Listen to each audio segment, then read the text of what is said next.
let's get into it. Grace, welcome. Yeah, excited. Back from Change a couple of days ago over in Columbus, Ohio. And for everyone out there, that's an event that's put on by the Association of Supply Chain Management as well. And, I will say, Blythe, it was one of the first events I've gone to that's really focused on education. One, for those watching who are wondering, is that an event I should go to in the future? Big shippers, big titles of those shippers as well are there, and they're there to figure out how to really push their supply chain initiatives further. And so a majority of the conference is educational classes, just updating people on some of the biggest strategy ideas in logistics today, literally having sit downs, people having discussions with each other, coming up with plans together. Much less of, almost feels a little bit more of like a retreat kind of energy, right? Like, let's all go and like, how sometimes companies will do company retreats where you have a little fun, but you're also there to like plan maybe the next quarter or something like that. It felt very much like that.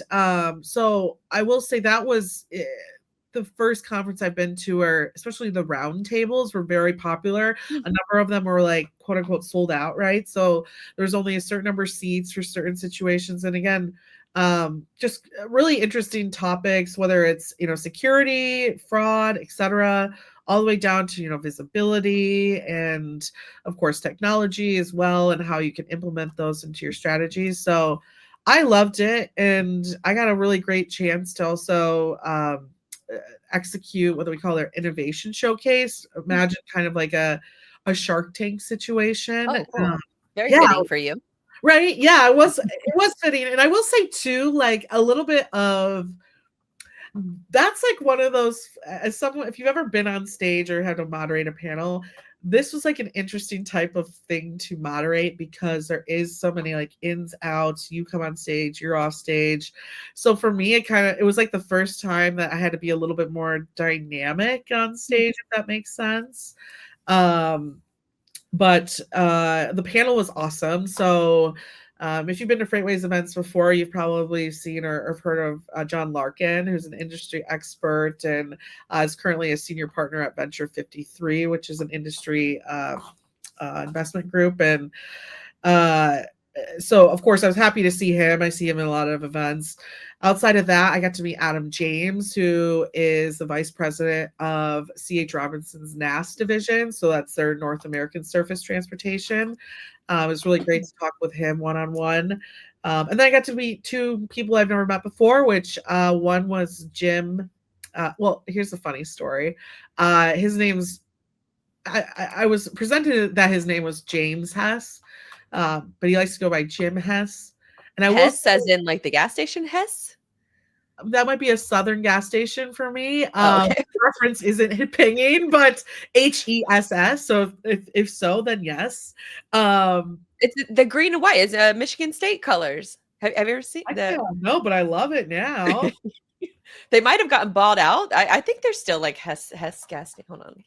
I mean, they get out by BP. Oh, I see. Yeah. No, I'm seeing it now. Yeah. Yes, that company.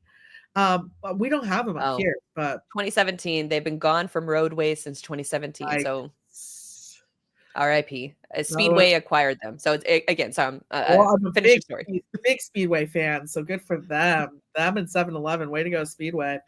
But I will say, for deep cut The Office fans, he was like, "You can call me Jim." I said, "Oh, Jimothy," deep cut.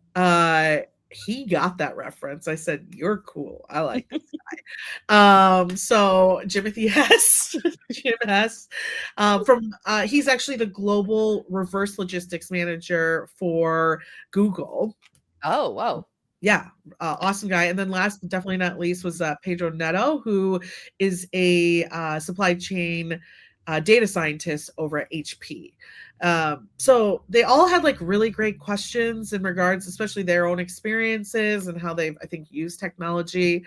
I will say the winner of both the judges and the People's Choice was a company called Ditto, who I got to talk to and interview out while I was there too. And they're the co-founder's background is kind of in comes from McKinsey, but a lot of the work he did at McKinsey was supply chain management. And they basically have created this AI agent that executes a number of supply chain events. And to bring up Happy Robot, and not surprised to see the AI agent taking over. Honestly, it was really cool. They're part of their demo, and it's a situation where you don't always want to do a demo, because you only have 5 minutes. But he gave enough of a demo to showcase kind of just how this agent can like execute. And I think it was NetSuite actually that he used, and it was really great. And I will also say some hot not gossip, but fun fact, if anyone's there and watched him, apparently his laptop just shut down on him like immediately before taking the stage. So I was really happy to hear that under that pressure, he also pulled off a great presentation and won too. Wow. Yeah. He really did. I personally, I would have voted for him as well. In those situations, we give them a rubric, and he did a really good job of hitting everything that those judges were looking for, not being too scripted, not focusing on the problems that they're solving, what they've seen and executed so far, being realistic and in terms of the work that they're doing. And I just think that these AI agents, right, are something that people are all looking at and figuring out how can I utilize these, and then this one is procurement specifically. So cool company. I would say go check him out. Really awesome guy too, that we got to meet, and maybe someone you can talk to in the future. But yeah, that was a lot of fun. And it just a really great experience. I mean, it was the first event that I've done like outside of FreightWaves too. So that was kind of interesting. Not that was like much different, but when you're out writing at the event, you get a little bit more time to talk to people. And yeah. Okay, I see what you mean. Yeah. So that was nice. I got to do a little bit more of like true meet and greet, just curiosity, looking into things as well. But yeah, I would say if you're looking to go to this event in the future, one, really work with the team to like maybe lead a roundtable. But I think what's really cool is for the tech companies that were there, is that this environment is high executive level leadership who's going there to strategize. So if you were, for instance, Ditto, and in that strategy session, they're trying to find ways to use AI more in their logistics operations. What a great opportunity it is for those leaders to leave that space and immediately go into your hall and like fresh of mind, be like, oh, that's what I would need to execute this. Yes. Does that make sense? It does, because you with AI agents in particular, I mean, I think with any kind of like new tech that you're going to be adopting, you want to know like, what do I need to start thinking about now so I can start setting the chessboard up properly so that I can properly execute? Because we're seeing a lot of reports that are coming out, and I think we'll kind of get into it when we talk about Happy Robot, but how I think it was like a McKinsey study that was just dropped about, AI adoption is slowing. I just read a report like this morning about how, users using ChatGPT search is falling slightly, where they have, I think, lost a percentage point as far as like the search market share is concerned. And so Google has really stepped up their AI offerings. And so I think trying to figure out like where AI fits in our current processes and how much of a heavy lift that's going to be. I just had a podcast sponsor called Shipium, and Jason Murray, who's the CEO, came on the show recently, and he was talking, and they have this great graphic that was listing out, because it's tough for me to kind of visualize at times, like what can agents like realistically do right now? Yeah. And I think for a lot of these companies, they have so many different inputs from their WMS, their TMS, maybe their fleet MS, like all of these different systems that all run independently. And then you got to load it into probably your project management software, your marketing software, your sales software, and then you layer that onto emails. And there's so much complexity to it that I think sometimes it can, I mean, at least for me, like it can be overwhelming at times. Shipium has a great video on it. I'll link to it in the show notes so people can take a look at it. But it's breaking down all these different systems, so then that way you can make it actionable as far as like what I need to do as a business owner to start Mhm. setting up the deck in order to take advantage of some of these tools. Because Yeah, some of these early adopters, it's kind of hit or miss with success stories so far. totally. Yeah, I would agree, and I think well, and another part of it too is a lot of the technology I think that we're starting to focus on is it's not like perfectly like plug in and ready to go. It takes like a conversation almost needs to be like built a tad towards your type of whether it's industry or maybe even the type of freight that you're in as well, right? Like I mean even in the work that like Orderful does, right? Like there's certain things that we're building currently that will be needed for the more of like the healthcare environment or like the pharmaceutical environment, right? Like there's different types of data transactions that are sent compared to maybe like the steel industry. Mhm. And so like I think figuring that out too is a big part of these like tech conversations is like how do you find those partners and how do you go from there? And I think something I've learned more too, just like talking to brokers um, who I feel like have a more technology focused thought process is a lot of times these companies will connect with like let's say like an augment or a happy robot really early on and both companies get to kind of grow together, right? Mhm. So it's like you kind of have to consider that too. And a lot of the companies that were at Change, right, a lot of them were very new and startup Mhm. companies. Again, great place for you to like meet them there and say how can we kind of attack this problem together and grow? And I think that's why like a lot of times when you see raises, you'll oftentimes see like big um like big fundraisers at first and then at the end of it you'll see like an NFI Hmm. or someone like like for us here, Orderful NFI is one, right? Like they're an investor of ours, but that's also partly because they're one of our first big customers that we helped build out with too. So yeah, it's interesting space, and it was just a good event and good technology, right, to look at.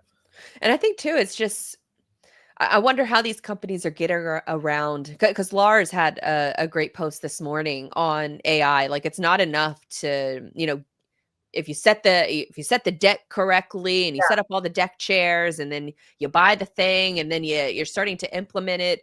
It's one thing to do all of that, but probably the hardest part is getting folks to actually adopt it and not look at it as like something that's going to take your job, something that's going to replace you. There's a mental aspect of or a psychological aspect of getting over that hurdle to get people excited to use these different tools. And I think for a lot of folks, like if they experience one single level of frustration with AI, they just wash their hands of it and never want to pick it back up again, not realizing that this is the worst that AI is ever going to perform.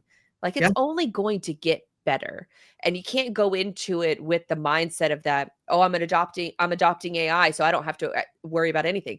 I try to use AI to build a website. Like it's tough. It's, yeah, and I'm trying to yeah, improve these parts of, like, my own processes and my own businesses, and I can fully admit that some of this stuff is just not there yet, but on some of it, like, when it hits well, it's astonishing, and it's such an advantage, I think, to, businesses that, can move a little bit faster and can be a little bit more agile, and so being able to have those conversations at an event, get kind of the like those ideas firing and then being able to go out on a trade show or an expo floor and being able to see it live in action. I think that there's really nothing else that can compare to that because that just shortens the buying cycle too for I think a lot of these companies as well. well, and to touch on kind of the AI piece that you're talking about, one of the speakers was kind of diving into a little bit, I think, of the aftermath that you're talking about. So, right now, a lot of like the AI that we're building is like what you could potentially call like user friendly, right? So, Mhm. it's like intuitive, it's enhancing the user experience, right? It's more accessible. Where you can also build AI in a way that's more system friendly. So it's like Mm, focused more on performance, data management, infrastructure. And so like they got into a really interesting discussion of like that push and pull, and that like right now we're a little bit more into like this user friendly aspect. mm, But like if we really want to get into the powerful stuff, especially for supply chain, we will eventually have to like move to more of, I think, the system focused mm. AI. And like how do you, you know, put that into your operations knowing that it won't be user friendly, like, and just like realizing that there's a give to each of those models, I think is interesting too. Yeah, I would definitely agree. There's got to be some level of patience and willingness Yeah. to want to adopt these things. And I think that starts from, because I listened to this podcast, that's the Marketing AI Institute. They're based out of Cleveland, but they put out a great weekly podcast, explaining all of the different AI news that's going on, how it can impact your business. And the one thing that they've really said over and over again for a few years now is that you have to get somebody in charge of AI operations. That should be their sole responsibility, is just AI ops, and that they're working and developing plans individually with each department, because AI is going to touch accounting. It's going to touch your marketing department is already using it. Your Mhm. sales department is probably using it as well. And so with it having these kind of tentacles in each leg of the company, you need somebody to manage the operational side of things, because there's different automations that are being set up for different goals, different functions. And even though it's set up once, like, you still have to monitor that there are no, kind of exceptions, or exception management, I should say. Are there any issues that pop up from a technological, perspective that has to get, patched and or reworked, or additional code? Like, there's all of those different things, and you have to have somebody that can play that operational role from an AI lens, Yeah. which I think a lot of companies are missing out on, and maybe why you're probably seeing some of the adoption slow a little bit, because just because you throw stacks of money at it, that doesn't mean that you have good data. It doesn't mean you have good processes. And shifting those two big things is a massive it's a massive task on your staff. And so I think for some companies, it's especially in these kind of economic times where it's just easier to just keep doing what you've been doing versus adopting new ways of doing things. So there's a lot of like psychological things that I think that is also affecting like AI adoption as well. Yeah, totally. Definitely.